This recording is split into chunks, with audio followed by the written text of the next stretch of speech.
d'abord d'Haïti et dans certains pays étrangers, notamment aux États-Unis, au Chili, en France, au Brésil, pour ne citer que ces pays-là. Mais au total, ou encore à l'origine, on avait prévu de marcher dans 68 pays, avec évidemment la décision à la dernière minute prise par la République dominicaine.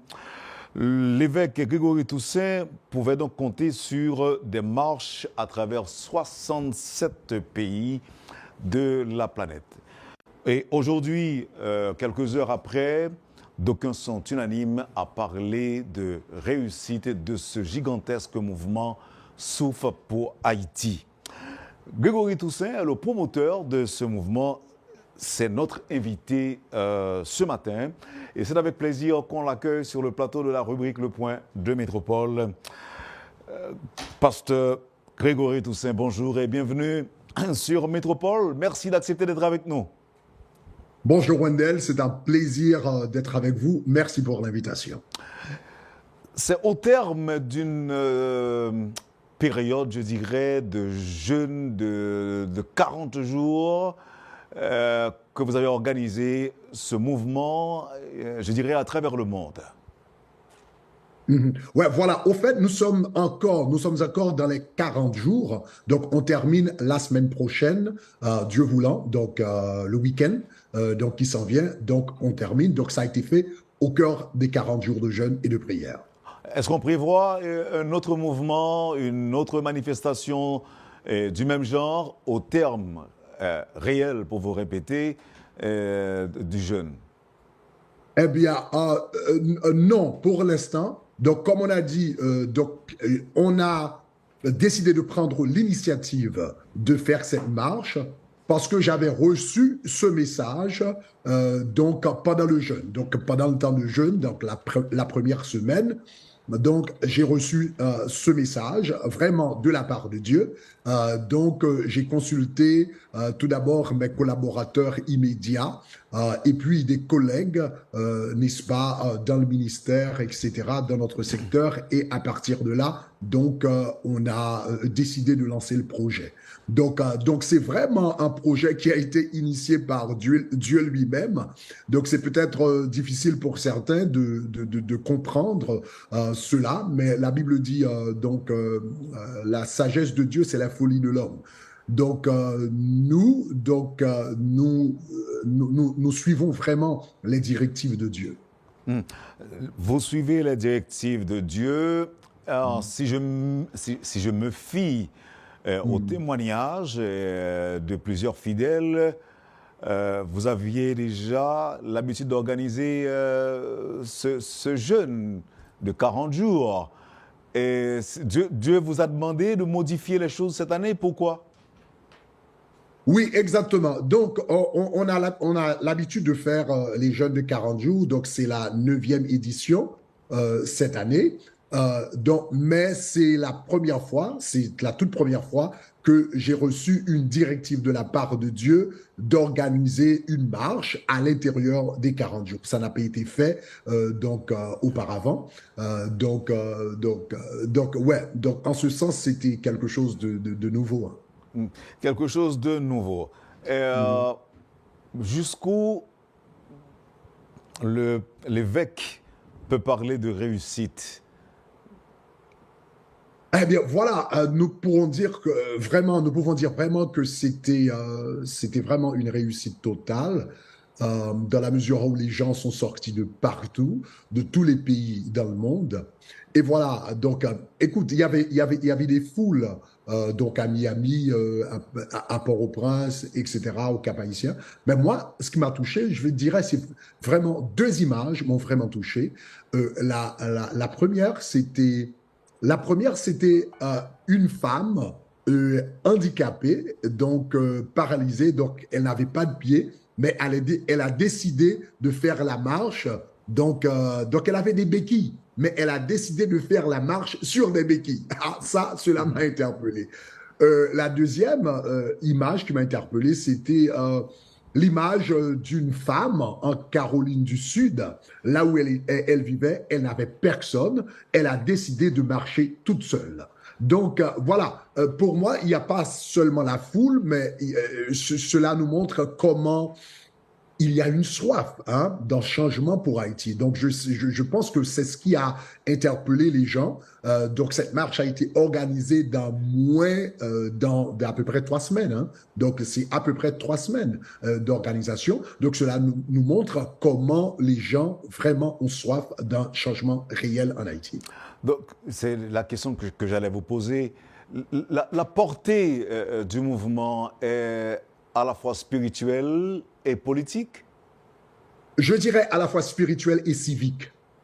Et pourquoi?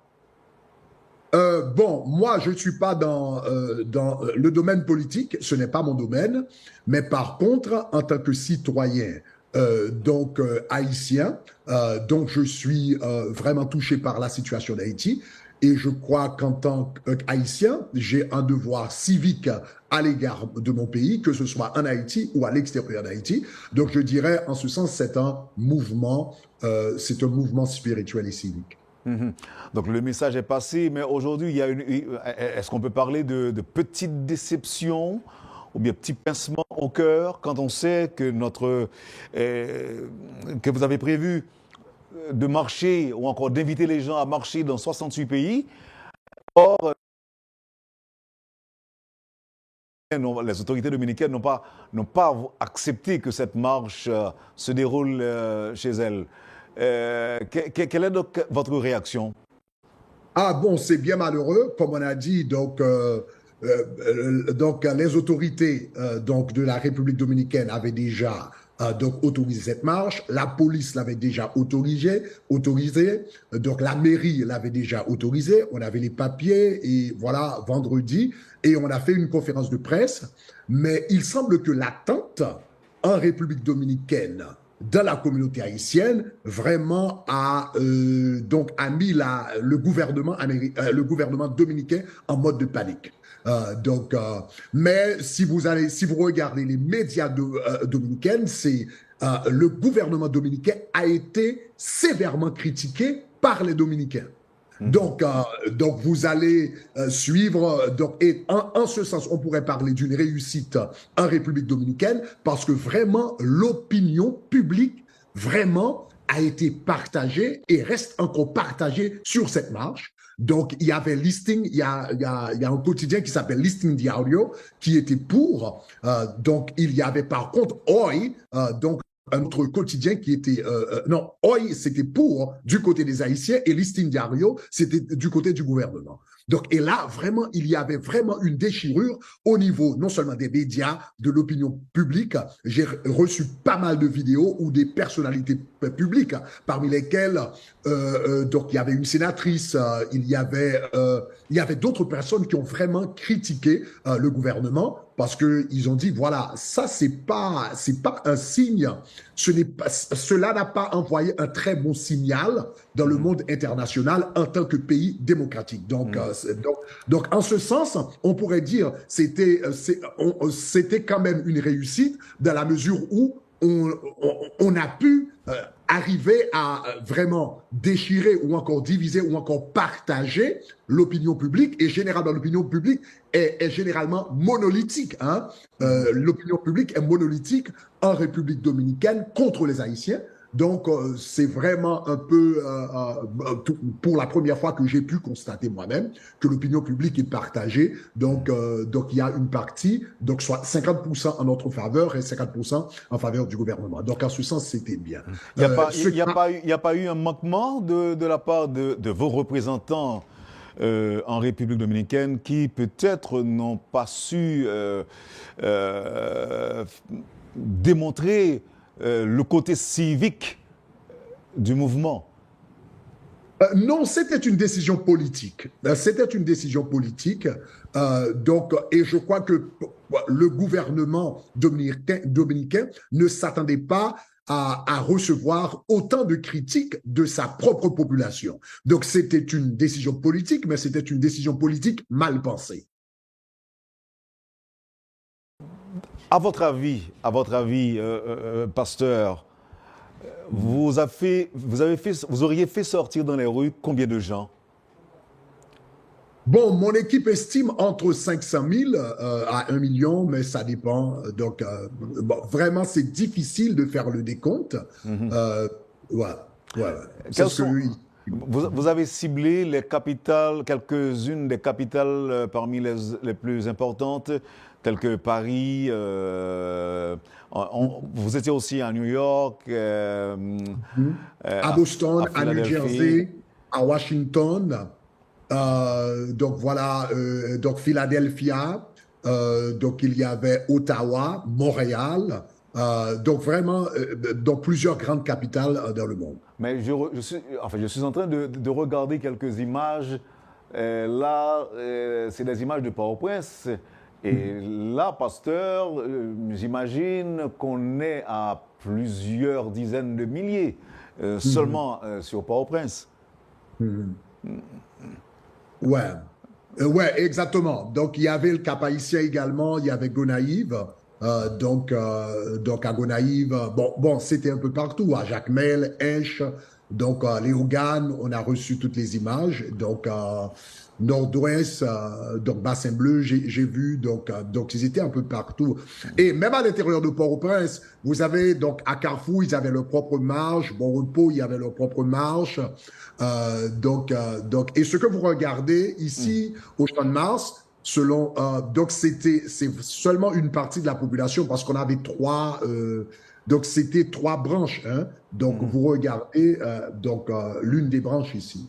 Donc au Je ne vais pas vous demander, monseigneur, de révéler vos stratégies, vos Mhm, plans non plus. Mais mhm, comment vous avez réussi?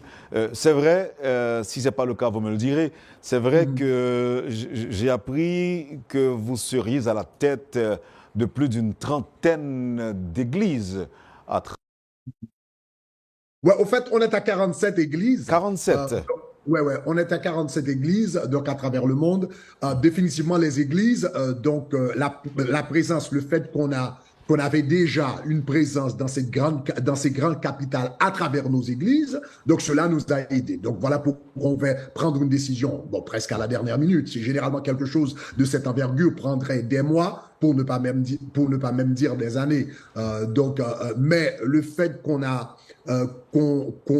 le fait que nous avons des églises dans les différentes capitales du monde, donc nous avons des gens, donc cela nous a aidés. Donc je dirais, donc c'était la première des choses. Donc premièrement, la grâce de Dieu elle-même. Donc je pense que c'est important, le fait que on a reçu l'initiative de part de Dieu. Donc on ne veut pas estimer l'élément surnaturel. Donc il y a la grâce de Dieu. Deuxièmement, la présence de nos églises dans ces grandes capitales.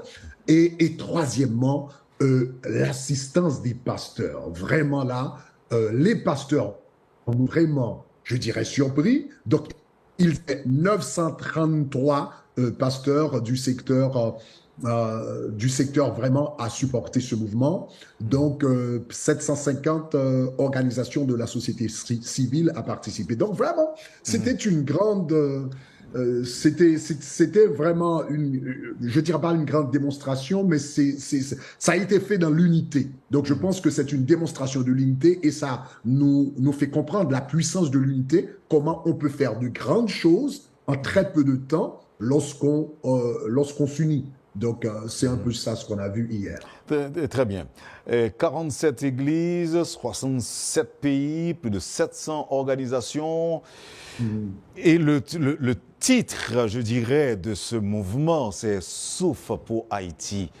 Mhm. En quoi cela peut être utile, pasteur, ce qui s'est passé hier? En quoi cela peut être utile? Comme j'ai souvent dit, je l'ai mentionné plusieurs fois, que une marche, en réalité, en elle-même, bon, je ne veux pas dire n'accomplit rien, parce que cela donne un sentiment d'accompagnement, un sentiment de collectivité, de mutualité, qu'on n'est pas tout seul, on ne se sent pas tout seul dans son combat. Donc ça, c'est important. Le fait qu'on se sent, voilà, peut-être je suis à la maison, je peux pas manger, donc la sécurité, le problème d'insécurité en Haïti, donc ça me porte à la tête, donc il y a ça. Donc parfois on souffre tout seul.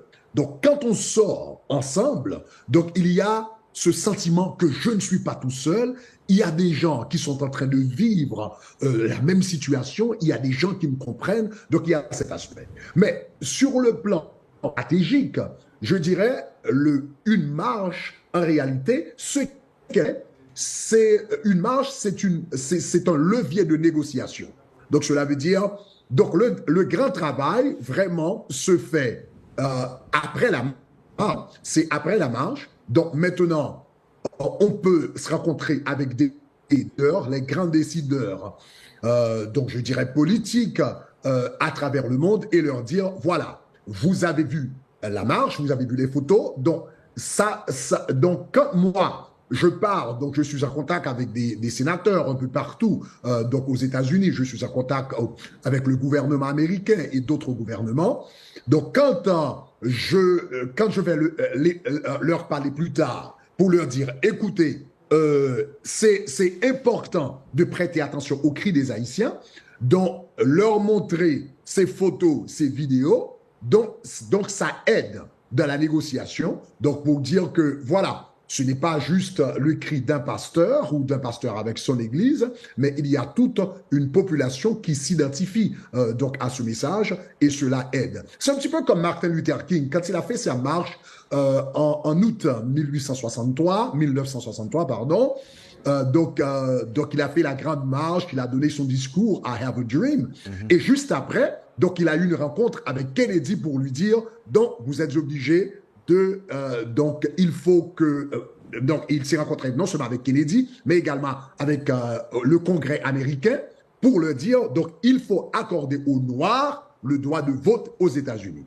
Donc c'est ce qu'il a fait après. La marche a servi de levier en réalité pour pouvoir négocier donc le droit de vote des Noirs aux États-Unis. C'est un petit peu, tout au moins, ma logique. J'ai envie de comprendre, pasteur. Et là, vous avez parlé tantôt de l'unité. Et là encore, je crois avoir compris, pasteur, l'unité entre les Haïtiens en Haïti. Parce que hier, j'ai vu la mobilisation, j'ai vu les gens dans les rues. Et ce qui s'est passé dans diverses capitales, diverses grandes capitales du monde, aux États-Unis notamment. Je viens encore là de regarder les images. Vous pensez que cette démonstration de force découlant de l'unité des Haïtiens un peu partout à travers le monde, cette démonstration, disais-je, vous pensez pourrait en quelque sorte influencer les décideurs haïtiens? Parce que quand même, ce sont eux qui dirigent et qui sont à la barre. Vous pensez que finalement, on peut utiliser cette démonstration pour changer l'ordre des choses en Haïti? Oui, ça devrait donc influencer les décideurs en Haïti. Parce que, voilà, quand on est là, donc les décideurs en réalité nous sommes aux États-Unis, nous utilisons l'expression public servant. Donc nous sommes là pour servir le public, nous sommes là pour servir le peuple. La souveraineté en réalité réside finalement réside dans les mains du peuple, n'est-ce pas? La souveraineté, c'est ça. Donc, si le peuple, comme on dit souvent en Haïti, donc si le peuple souverain a exprimé sa volonté, c'est la responsabilité des leaders politiques de prêter attention à ce que disent les gens, à ce que disent la population, à ce que disent les gens qu'ils servent. Donc cela devrait interpeller les décideurs politiques en Haïti, et également à l'extérieur d'Haïti.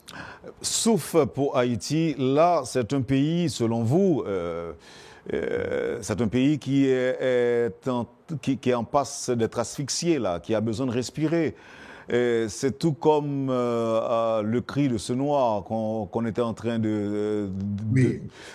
George Floyd. George Floyd, et qu'on était en train d'asphyxier, que le blanc était en train d'asphyxier. Ce message-là ne concerne pas seulement les autorités haïtiennes. Ce message souffre pour Haïti. Si vous avez pris la décision d'organiser ces marches à New York, au Canada, en France et autres, c'est qu'il y a aussi un message que vous entendiez faire passer, que vous avez souhaité retentir, je dirais, dans les oreilles des autorités du monde. Oui, certainement. Certainement. Donc, le message aux autorités du monde, et particulièrement à la communauté internationale, c'est que nous autres qui vivons en diaspora, nous sommes concernés par la situation d'Haïti.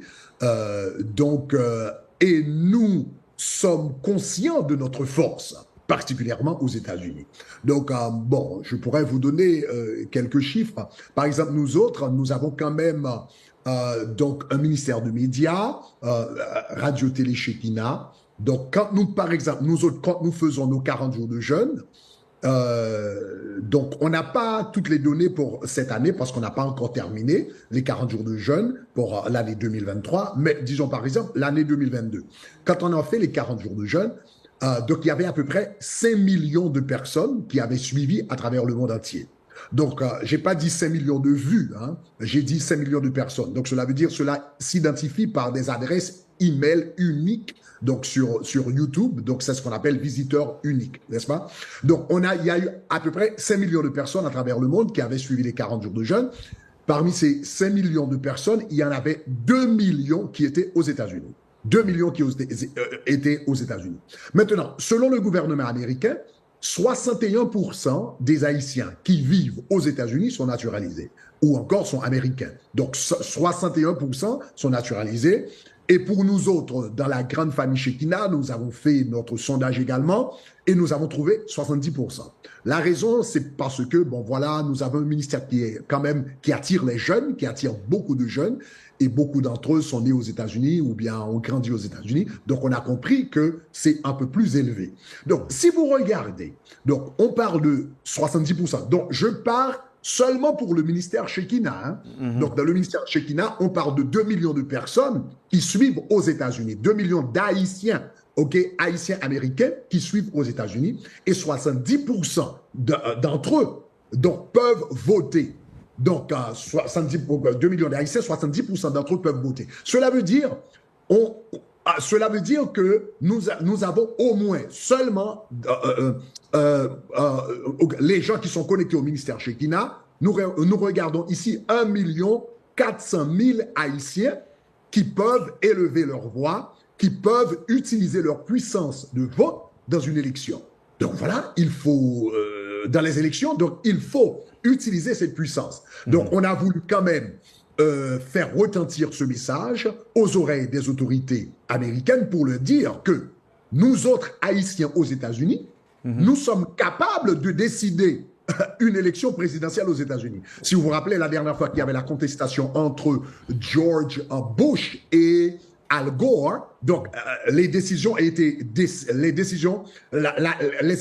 décidées par seulement 500 000 voix populaires. Al Gore a remporté les votes populaires, donc a eu le gain de la vote populaire simplement avec 500 000 voix. Donc cela veut dire, si nous autres, seulement dans le ministère Shekinah, je ne parle pas maintenant de toute la grande communauté haïtienne à travers les États-Unis, donc cela veut dire, si on regarde la grande communauté, nous sommes capables de faire basculer vraiment une élection américaine, une élection présidentielle aux États-Unis. Et ça, c'est important. C'est important, donc, qu'ils le sachent. Donc, avec cette puissance, on peut leur dire, écoutez, vous allez devoir mieux traiter et mieux agir envers Haïti. Donc, on peut utiliser cela. OK. Maintenant, comme je vous l'ai dit tantôt, j'ai vu une marche en France.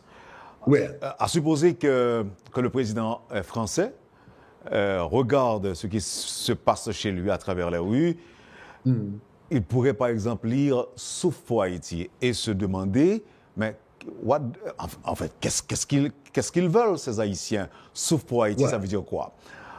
Plus près de nous, aux États-Unis, l'Américain peut se dire, mais ils sont dans les rues, sauf pour Haïti. What they want exactly? Why? Sauf pour Haïti. What does that mean? Et si, par exemple, on vous demande qu'est-ce qu'ils veulent exactement par ordre de priorité, vous diriez quoi? Ils veulent de la sécurité, ils veulent que les Blancs cessent de s'immiscer dans les affaires haïtiennes. Est-ce que c'est vrai qu'ils veulent que nous cessions de nous mêler de leurs affaires? Est-ce que vous avez réfléchi à une réponse qu'on pourrait vous poser, le cas échéant? Oui, oui.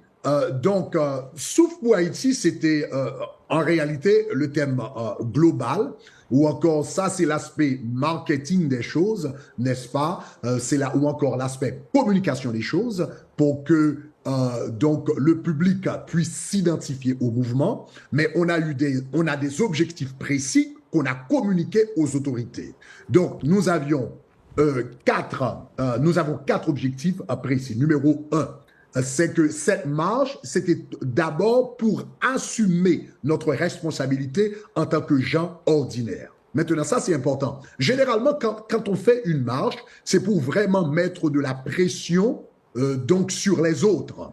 Donc, en ce sens, cette marche était différente pour dire que, voilà, nous, avant de mettre la pression sur les autres, nous aimerions mettre de la pression sur nous-mêmes pour dire que nous autres, Haïtiens ordinaires, hommes ordinaires, citoyens ordinaires, nous voulons assumer notre responsabilité à l'égard de notre pays.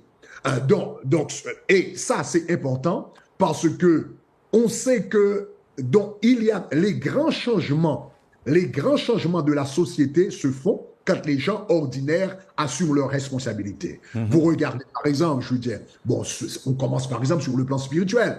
Jésus-Christ a commencé avec des pêcheurs de poissons. La révolution française a été faite par des gens de classe moyenne et de basse classe, n'est-ce pas? La révolution américaine, de la même manière, c'était des commerçants, etc., des cultivateurs, donc qui ont fait la révolution haïtienne. Américaine. On regarde aux États-Unis le grand mouvement civique, n'est-ce pas, qui a pu accorder aux Noirs le droit de vote après plus de 300 ans d'oppression aux États-Unis. Mais ce mouvement a commencé par une couturière, donc une femme qui s'appelait Rosa Parks, qui a refusé de laisser sa place, de céder sa place à un blanc. Donc, etc., etc. En Haïti, la révolution haïtienne a commencé avec des esclaves, n'est-ce pas? Donc, en réalité, les grands changements dans la société se font quand les gens ordinaires se lèvent. Oui, mais si on vous demande, pasteur, si on vous dit, mais qu'est-ce que vous voulez? Ou bien, ils sont dans les rues, mais qu'est-ce qu'ils veulent? Ah, qu'est-ce qu'ils veulent? Ouais, non, alors, comme je disais, la première chose, c'était ça. C'était éveiller cette conscience en nous. Maintenant, en ce qui a trait au gouvernement, c'était deux choses pour nous autres, n'est-ce pas, aux États-Unis. Et on avait de différents messages. La stratégie qu'on a utilisée hier, c'est qu'on a compris qu'on était en train de cibler de différentes capitales et de différents pays, différents gouvernements. Ce qui est valable aux États-Unis n'est pas nécessairement valable au Canada ou valable en France. Donc, voilà ce qu'on a fait. Par exemple, aux États-Unis, vous allez remarquer qu'on avait donc une banderole qui disait « Pass the bill ». Pass the bill S-396. OK? Maintenant, ça, c'est un projet de loi qu'on a maintenant au Congrès américain, donc qui demande trois choses. Numéro un, que la communauté de renseignement des États-Unis mette à la disposition du public les informations, les informations que eux ils possèdent sur les gens qui financent les gangs en Haïti, ok, et qui les supportent. Donc ça, c'est la première chose que demande ce projet de loi. Deuxièmement, ce projet de loi demande qu'on annule leur visa. Et troisièmement, s'ils ont des biens aux États-Unis, eh bien qu'on gèle leurs biens aux États-Unis. On pourrait vous dire qu'on a déjà commencé. On a déjà commencé. On a déjà commencé, mais je crois que les États-Unis peuvent être plus précis par rapport à cela. Donc, des noms sont sortis, mais nous n'avons pas vraiment beaucoup d'explications par rapport à cela. Donc, cette loi demande un peu plus de transparence des États-Unis par rapport à la situation d'enlèvement, d'insécurité en Haïti et d'être plus direct.